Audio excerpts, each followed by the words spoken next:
Hello అండి, నేను ఇప్పుడు శనగపప్పు మిల్ మేకర్ కర్రీ చేస్తున్నానండి. 2 మీడియం సైజు ఉల్లిపాయలు, 2 పచ్చిమిర్చి కట్ చేసుకున్నాను. ఇవి వేపుకుంటున్నానండి. ఇవి గోల్డ్ కలర్ వచ్చే వరకు వేపుకోవాలి. కొద్దిగా పసుపు వేస్తున్నాను ఉల్లిపాయ ముక్కల్లో, కొద్దిగా సాల్ట్, అలాగే ఇందులో కరివేపాకు రెమ్మ కూడా వేసానండి నేను.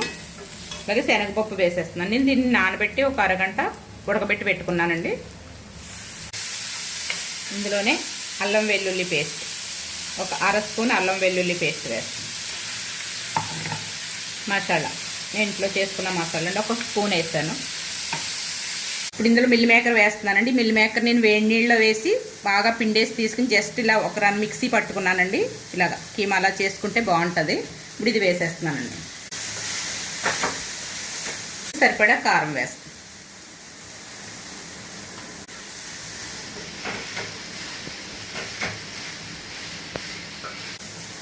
ఇప్పుడు సరిపడా వాటర్ వేసేస్తున్నానండి నేను.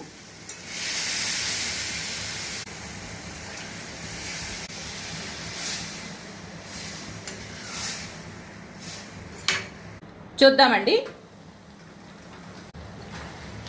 ఇదిగోండి శనగపప్పు మిల్ మేకర్ కర్రీ. కొద్దిగా గరం మసాలా వేస్తున్నాను నేను, కొంచెం కచూరి మేతి, కొత్తిమీర. ఒకసారి కలిపేసుకుందామండి ఇదంతా.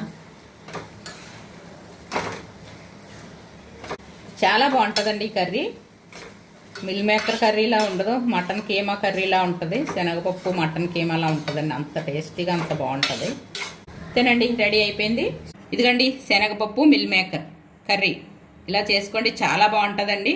ఈ మిల్ మేకర్ శనగపప్పు కర్రీ కనుక నచ్చినట్లయితే నా ఛానల్కి ఒక లైక్ చేయండి, సబ్స్క్రైబ్ చేసుకోండి. Okay friends, bye.